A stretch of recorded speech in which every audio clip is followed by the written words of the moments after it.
दूसरा, हमारे आला हजरत ने भी थोड़ी ज्यादती कर दी, उन्होंने उसका तर्जमा कर दिया एक खबीस जिन बोला। जब उस जिन बेचारे को खबीस डिक्लेयर कर दिया, इफरीत का तर्जमा खबीस कर दिया, हालांकि इफरीत का मतलब होता है द्यो हैकल। खबीस उस वक्त होगा जब कोई करीना मौजूद होगा। एक जिन पैगंबर की सोबत में है, उनकी खिदमत के ऊपर मामूर है और अपनी खुशी से अपनी खिदमत पेश कर रहा है, वो बेचारा खबीस कहां से हो गया? मेरे नजदीक आला हजरत के ऊपर 298A लगती है तौहीन सहाबा की, क्योंकि वो जिन सहाबी था और बागी नहीं था, मुती था। इन्होंने इफरीत का तर्जमा कर दिया, खबीस जिन बोला। कहते हैं जी इश्को मोहब्बत, इश्को मोहब्बत। आला हजरत ये इश्को मोहब्बत है कि एक सहाबी जिन को खबीस कह दिया, उसकी वजह से उसकी करामत को कभी किसी ने जिक्र नहीं किया। हमेशा कहते हैं कि जी उसने गुलू तो नहीं होया, और भाई वो भी जो कर रहा सी तो सारे बाबे रल के नहीं कर सकते, जो जिन कर लगा सी। अल्हम्दुलिल्लाहि रब्बिल आलमीन वस्सलातु वस्सलामु अला सय्यिदिल अंबिया वल मुरसलीन अम्मा बअदु फ़अऊज़ु बिल्लाहि मिनश शैतानिर रजीम बिस्मिल्लाहिर रहमानिर रहीम। मिर्ज़ा जेहलमी फिर खबीस जिन के दिफा में मंजर आम पर आया और इसने अपने लेटेस्ट वीडियो बयान में इमाम अहमद रज़ा खां मुहद्दिस बरेली रहमतुल्लाह तआला अलैह के बुग़्ज़ में यह दावा कर दिया कि अहमद रज़ा बरेलवी पर 298 लगनी चाहिए, क्योंकि उन्होंने एक सहाबी जिनकी गुस्ताखी की है, उन्होंने एक सहाबी जिनको खबीस कह दिया है।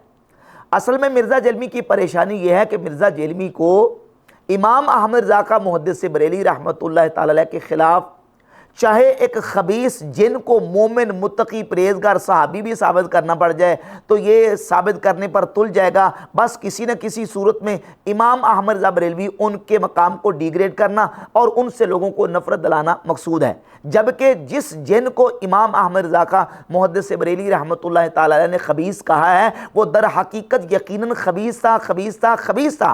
और हम डंके की चोट पे अलल ऐलान दलाइल की रोशनी में बिहम्दिल्लाह तआला 12 मरतबा ये बात साबित कर चुके हैं, उलमा, आइमा, मुफस्सिरीन और हदीस की किताबों की रोशनी में कि ये इफरीत जिन खबीस था। लेकिन मिर्ज़ा जेहलमी उस खबीस को सहाबी साबित करने पर तुला हुआ है।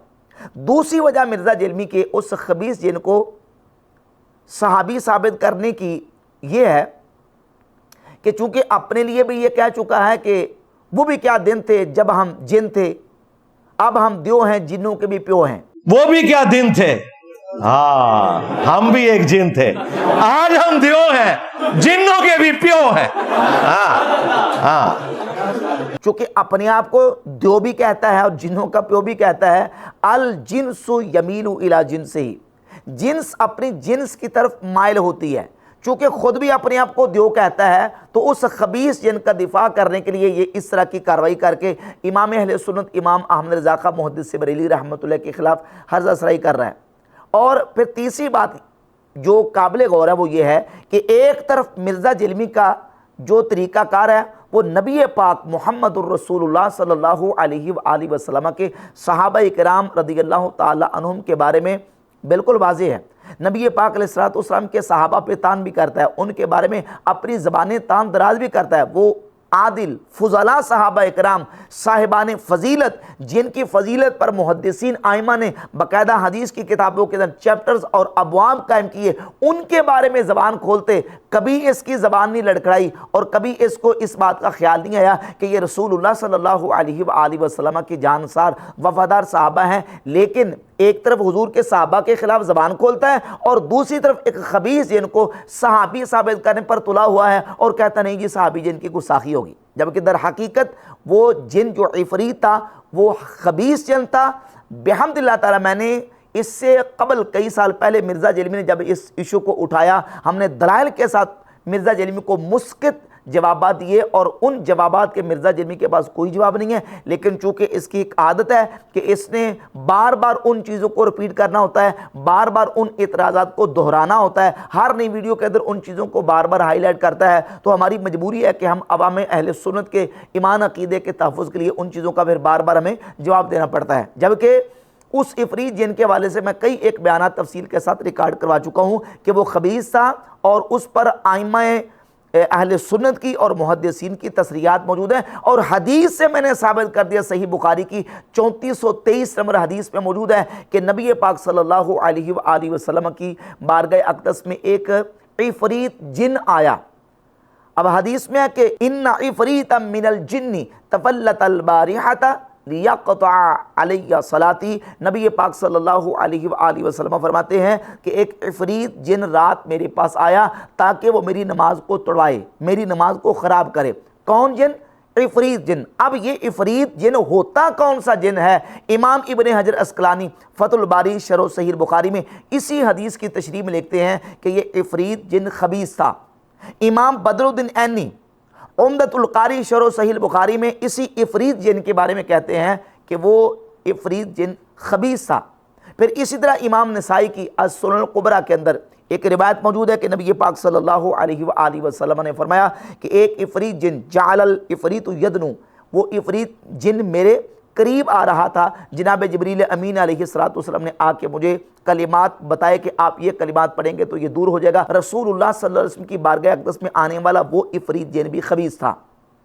सही बुखारी के अंदर 3423 नंबर हदीस के अंदर जिस इफ़रीत का जिक्र है वो भी खबीस था। सुनन कुबरा इमाम नसाई की किताब के अंदर जिस इफ़रीत का जिक्र आया वो भी खबीस था। और सही बुखारी में जो हदीस है उसमें कि नबी पाक सल्लल्लाहु अलैहि वसल्लम ने फरमाया, मैंने उस इफ़रीत जिन को पकड़ लिया। सहाबा अगर मुझे हज़रत सुलेमान अलैहिस्सलाम की वो दुआ याद ना आती तो मैं उसको पकड़ के सतून के साथ बांध लेता और सुबह तुम उसको देख लेते, लेकिन मुझे सुलेमान अलैहिस्सलाम की दुआ याद आ गई तो मैंने उसको छोड़ दिया। अब सुलेमान अलैहिस्सलाम की दुआ क्या थी कि सुलेमान अलैहिस्सलाम ने अल्लाह की बारगाह में दुआ की थी कि या अल्लाह जो मुल्क तूने मुझे अता किया है मेरे बाद किसी को ना मिले। नबी पाक अलैहिस्सलाम ने फिर उस इफ़रीत को छोड़ दिया। सुलेमान अलैहिस्सलाम का कंट्रोल और बादशाहत वो इंसानों पर भी थी और जिन्नों पर भी थी। और वो कौन से जिन्नात जिन पर सुलेमान अलैहिस्सलाम को अल्लाह रब्बुल आलमीन ने कंट्रोल दिया था और वो सुलेमान अलैहिस्सलाम के पास जिन्नात रहा करते थे। कुरान मजीद की मुतअद्दिद आयात तय्यबात में अल्लाह रब्बुल आलमीन ने इरशाद फरमाया, सूरह सौद की आयत नंबर 37 में इरशाद फरमाया, वश्शयातीन कुल्ल बन्नाइन व गव्वास। और शयातीन जो इमारतें बनाते थे और गोताखोर थे वो भी सुलेमान अलैहिस्सलाम के कंट्रोल में थे। और इसी तरह सूरह सौद की आयत नंबर 38 में फरमाया, व आखरीना मुकर्रनीन फिल अस्वाद। और दूसरे शयातीन जो कि बेड़ियों में जकड़े हुए थे। सूरतुल अंबिया की आयत नंबर 82 में इरशाद फरमाया, व मिनश्शयातीन मन यगूसून लहू व यअमलून अमलन दून ज़ालिक। और शयातीन में से जो सुलेमान अलैहिस्सलाम के लिए गोताखोरी करते थे, व यअमलून अमलन दून ज़ालिक, और इसके अलावा और काम भी करते थे। सुलेमान अलैहिस्सलाम के पास आने वाले जो जिन थे उनमें शयातीन थे और वो बेड़ियों में जकड़े हुए थे, वो गोताखोरी भी करते थे, वो सुलेमान अलैहिस्सलाम के लिए इमारतें भी बनाते थे। सुलेमान अलैहिस्सलाम ने उनको मुसख्खर किया हुआ था, वो सुलेमान अलैहिस्सलाम के कंट्रोल में थे। तो मालूम हुआ कि सुलेमान अलैहिस्सलाम के पास जो जिन्नात थे उनमें शयातीन थे और वो सुलेमान अलैहिस्सलाम के यहाँ मुसख्खर थे। अब ये जो जिन सूरत नमल की आयत नंबर 39 के अंदर जिसका जिक्र हुआ, क़ाला इफ़रीतुम मिनल जिन्नि अना आतीका बिही क़ब्ल अन तक़ूम मिन मक़ामिक व इन्नी अलैहि लक़वियुन अमीन। ये जिन जो इफ़रीत था इसके बारे में भी मुफस्सिरीन की 20 उनकी तफसीर की किताबों से हवालाजात पेश की जा सकते हैं कि ये मारिद था, शैतान था और ये जो जिन था ये खबीस जिन था। इमाम हसन बसरी ताबई हैं, वो फरमाते हैं, वल इफ़रीतु ला यकूनु इल्ला काफिरा। इफ़रीत जिन होता ही काफिर है, यानी जिसकी सिफत इफ़रीत होना है, ये जो खबासत में बहुत ज़्यादा जिन बढ़ जाता है और सरकश हो जाता है उसको इफ़रीत कहा जाता है। मुफस्सिरीन ने इस बात को वाज़ेह लिखा। और इमाम हसन बसरी रहमतुल्लाह तआला अलैह फरमाते हैं, ताबई हैं, वो फरमाते हैं कि इफ़रीत होता ही काफिर है। इमाम मुजाहिद ताबई की तफसीर इसी आयत की, जो कि सैयदना अब्दुल्लाह इब्न उमर रज़ियल्लाहु ताला अन्हुमा के शागिर्द हैं, वो फरमाते हैं कि इफ़रीत जिन मारिद था, सरकश और वो खबीस जिन था। दहाक मुफस्सिर वो फरमाते हैं कि यहाँ इफ़रीत जिन जिसको कहा गया है ये इफ़रीत जिन ये खबीस जिन था। 20 हवालाजात इस पर मौजूद हैं कि ये इफ़रीत जिन जो था वो सरकश और ख़बीस जिन था। लेकिन मिर्ज़ा जेलमी जो है वो इमाम अहले सुन्नत इमाम अहमद रज़ा खां मुहद्दिस बरेली रहमतुल्लाह तआला अलैह के बुग़्ज़ में और उस ख़बीस जिन का दिफ़ा करने में इस कदर जो है ना वो जरी और बेबाक हो चुका है कि उस ख़बीस जिन को ये सहाबी बनाने पर तुला हुआ है। फिर उसके लिए प्ली कह लेता है, कहता जी कि सहाबी था चूँकि सुलेमान अलैहिस्सलाम के पास बैठा करता था। सवाल ये है कि सुलेमान अलैहिस्सलाम के पास तो शयातीन भी थे मुसख्खर किए हुए और सुलेमान अलैहिस्सलाम उनसे काम लेते थे।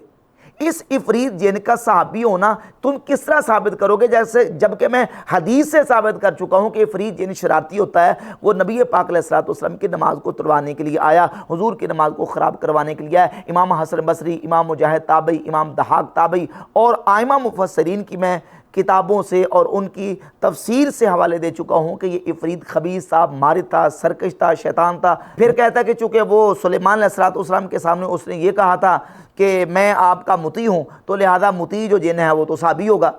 भाई मैं कुरान की आयतें पढ़ के साबित कर चुका हूँ कि जिन्नात जो शयातीन थे वो भी सुलेमान अलैहिस्सलाम के यहाँ मुसख्खर थे, वो सुलेमान अलैहिस्सलाम के काम करते थे। उनका मुती होना उनके मोमिन होने की, सहाबी होने की दलील नहीं है। और फिर कहता जी उस जिन ने यह कहा था कि इन्नी अलैहि लक़वियुन अमीन, मैं इस पर कवी हूँ, ताकत वाला हूँ और मैं अमीन हूँ, लिहाजा इससे साबित हुआ कि वो मोमिन है। लेकिन इससे कैसे साबित होगा वो मोमिन है?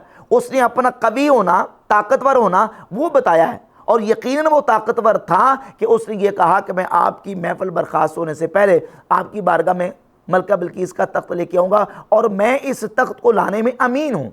ना ये कि वो ईमानदार है या मोमिन है, अमीन इस माना में कि मैं कोई ख़यानत नहीं करूँगा। और कुरान मजीद की आयत आप पढ़ के देख लें, गैर मुस्लिम भी किसी अमर के ऊपर अमानतदार यानी अमीन हो सकता है, गैर मुस्लिम भी किसी अमर पर अमीन हो सकता है। जैसे कि कुरान मजीद की सूरह आले इमरान की आयत नंबर 75 में अहले किताब के हवाले से अल्लाह रब्बुल आलमीन फरमाता है, वमिन अहलिल किताब मन इन तअमनहु बिक़िंतारिन युवद्दिही इलैक, और अहले किताब में से बात वो हैं कि अगर तू उनको अमानत दे तो वो उसको तुम्हारी तरफ उसको अदा कर देंगे, उसमें ख़यानत नहीं करेंगे। कुरान मजीद की सूरह आले इमरान की आयत में 75 से साबित हुआ कि अहले किताब जो कि गैर मुस्लिम हैं उनमें भी ऐसे लोग हैं कि जो अमानत में ख़यानत नहीं करते, वो अमीन होते हैं।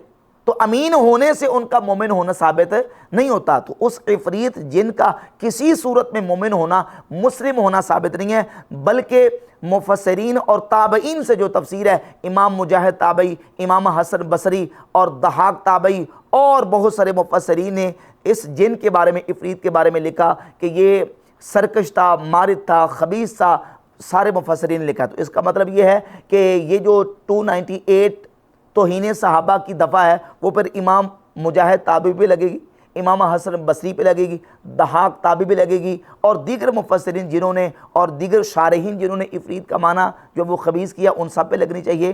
तो मिर्ज़ा जेलमी जो इसको होश के नाखुन लेने चाहिए। इमाम अहमद रज़ा खां मुहद्दिस बरेली रहमतुल्लाह अलैह की बुग़्ज़ में और उनकी दुश्मनी में इस कदर आगे ना बढ़ जाए कि जिसमें उम्मत के बड़े बड़े आइम्मा अजिल्ला जो ताबईन हैं वो भी इसके इस बातिल फतवे की ज़ाद में हैं। बिहम्दिल्लाह ताला इमाम अहले सुन्नत इमाम अहमद रज़ा खां मुहद्दिस बरेली रहमतुल्लाह ताला अलैह ने जो इफरीत का माना खबीस किया है वो मुफस्सिरीन की तफासीर से साबित है। ताबईन और फिर आइमा मुहद्दिसीन और मुफस्सिरीन ने जो माना किया है वही आला हज़रत इमाम अहले सुन्नत रहमतुल्लाह अलैह ने इफरीत का तर्जमा किया है।